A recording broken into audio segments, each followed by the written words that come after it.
Welcome to the Supreme Grammar Podcast, where you can learn to write like a Supreme Court Justice, with me, Jill Barton. On this episode, our AI hosts break down how to write a successful essay exam following the organization known by the acronyms IRAC or CREAC. Let's listen in. Okay, so law school exams. Everyone knows they're like the ultimate test, right? Yeah. And the bar exam. But what if I told you there's a way to actually make those essay questions less scary? We're going deep today into a 4-step method. You know, that feeling of just being totally lost when you first see the question, I think every law student can relate to that. So yeah, a clear plan can really make all the difference. So step 1 is super basic, but people mess it up all the time. Ready? Read twice.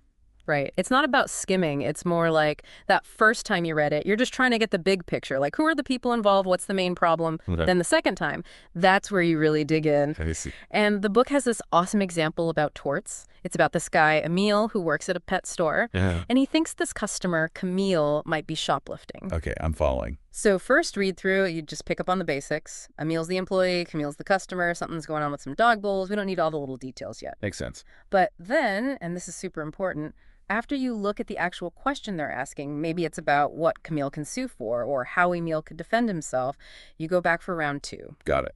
This time, you're like a detective. Every word matters. Ordered, blocked the exit, took Camille's arm.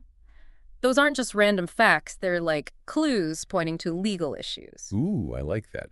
So it's like we're sifting for gold, but the gold is exam points. Exactly. All right, we've read the question twice. We're starting to see those legal nuggets. What's next? Now I move to step 2.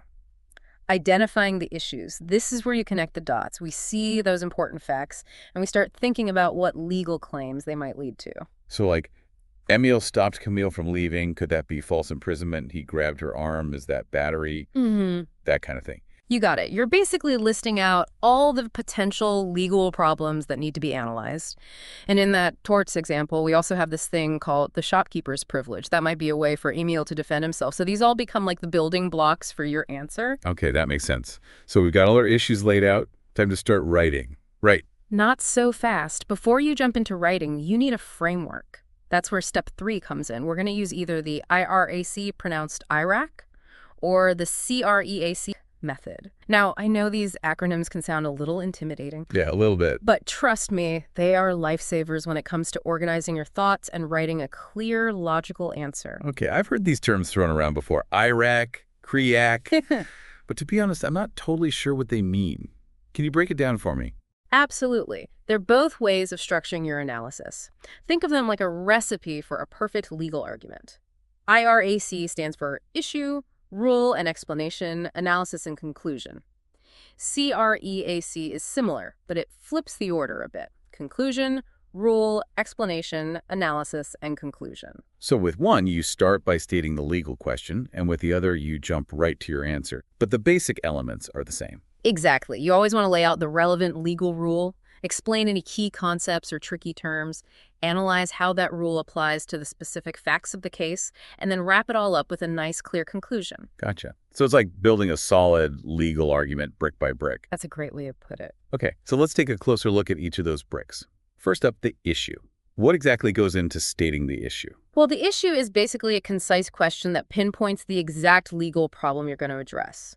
Going back to our torts example, one issue could be, did Emil falsely imprison Camille by preventing her from leaving the store? It's like setting the stage for your entire analysis. I see. So we're basically flagging for the reader, like, hey, this is the legal puzzle we're about to solve. You got it. Okay.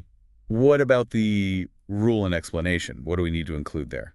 This is your time to shine. This is where you show off all that hard-earned legal knowledge. You state the applicable rule of law, in our case, maybe the legal definition of false imprisonment, and then you explain it clearly and thoroughly. Don't just throw around legal jargon. Make sure you break down any complex concepts or terms. So it's kind of like we're teaching the reader the law before we apply it to the case, right? Exactly. You're laying the groundwork for your analysis. Okay, now for the analysis, this is where it all comes together. This is where the magic happens. It's where you connect the dots between the law and the facts. You take that rule you just explained, and you show how it applies to the specific situation in the case. So back to our torts example. We'd be saying something like, okay, the law says confinement is X, Y, and Z. Here's how Emil's actions meet those criteria. something like that. Exactly. You're making a persuasive argument, using the facts of the case to back up your conclusion. And don't forget to consider counter-arguments. What might the other side argue? Maybe Emil could claim he had a reasonable suspicion to detain Camille.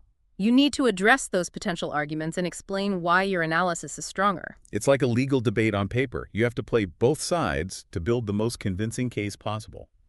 All right? We've stated the issue, laid out the rule, analyzed the facts. What's the final piece of this puzzle? The conclusion. This is the answer to the question you posed in the issue section. Be clear, concise, and state your conclusion with the appropriate level of certainty. So in our example, we might say something like, based on the facts, it's likely that Emil falsely imprisoned Camille. We're not saying it's a slam dunk, but based on what we know, it seems pretty likely. Exactly. You're demonstrating that you can analyze the law, apply it to the facts, and reach a well-reasoned conclusion. Okay, I'm actually feeling like I can tackle these essay questions now. We've got our roadmap. Are we ready to submit our answer? Almost. There's one more crucial step. Proofreading.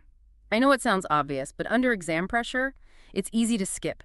Even a quick read-through can make a huge difference. I'll admit, when I'm stressed and the clock is ticking, proofreading is the first thing to go. Convince me. Why is it so important? A well-organized, error-free response shows that you not only know the law, but that you also care about presenting your work professionally. Yeah, that's a good point. It's about respecting the reader and the effort you put into writing the answer. What should we be looking for when we proofread? First, catch those obvious errors, misspellings, grammar mistakes. Those little things can really undermine your credibility. Then look at your sentence structure. Are your sentences clear and concise? Break up long, convoluted sentences into shorter, more digestible ones. Ooh, that's good advice for me.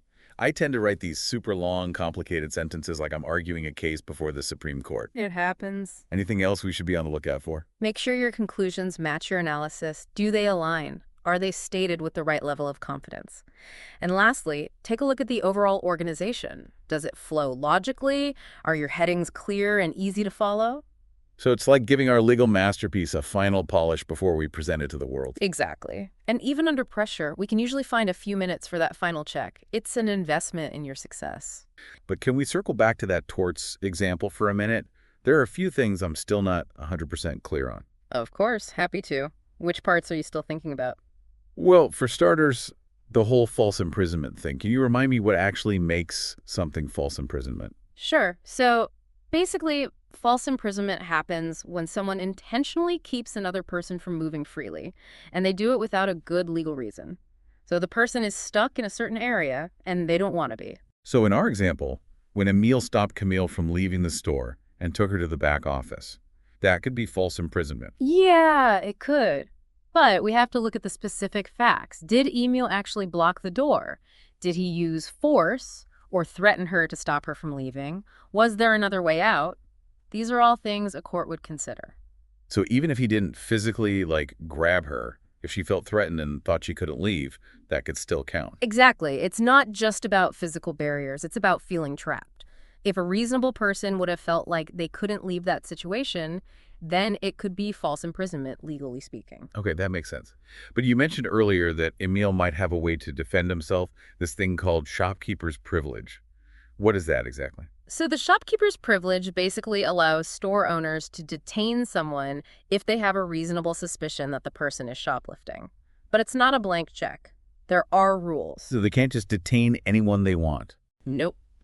The shopkeeper has to have a good reason to think the person stole something. And that reason has to be based on something more than just a hunch or a stereotype. Plus, they have to detain the person in a reasonable way. What do you mean by reasonable way? Well, they can't use too much force, and they can't hold the person for an unreasonable amount of time. It has to be professional, respectful, and they should only use the amount of force necessary to investigate the suspected theft. So, if Emil's suspicion was based on nothing, or if he kept Camille in the back office for hours, or if he used way too much force to detain her, then the shopkeeper's privilege wouldn't protect him. Exactly. Courts look at all the details to decide whether the shopkeeper acted reasonably. And even if the shopkeeper's privilege does apply, it doesn't mean they can just start saying bad things about the person they detain. Oh, right. Defamation. We talked about that earlier. Yeah. How does that fit into our torts example? Remember how Emil called Camille a thief in front of the police? That could really hurt her reputation, especially if she didn't actually steal anything. But wouldn't he be protected because he was reporting a possible crime to the police? There are some legal protections for people who say things that might be defamatory, like when they're reporting a crime, but those protections aren't unlimited. So just because he was reporting a crime, that doesn't automatically mean it's okay. Right. The key is whether he genuinely believed a crime happened and whether that belief was reasonable. If it turns out he was being reckless or intentionally trying to harm Camille's reputation, then he might not be protected. Wow, there's a lot to think about. It's like peeling back the layers of an onion. Each legal issue has its own little twists and turns. That's what makes law so interesting, though. It's not just black and white. It's about figuring out those gray areas and applying the law to real-life situations that can be pretty messy. Okay, I'm a little overwhelmed, but in a good way.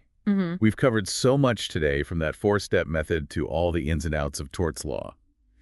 Any last thoughts before we wrap up this deep dive? The main thing to remember is this law school exams, legal writing in general, it's not just about memorizing rules. Right. It's more about, really sharpening those analytical skills, learning to think critically, and apply those rules to, real-world situations. Absolutely. Remember, you're not alone in this. Keep those legal minds sharp, and we'll see you next time for another deep dive. Law school exams are bound to feel overwhelming at times, but we have plenty of resources to help you succeed. For more on this topic, check out Chapter 6 in the Handbook for the New Legal Writer. And remember, you can be a great legal writer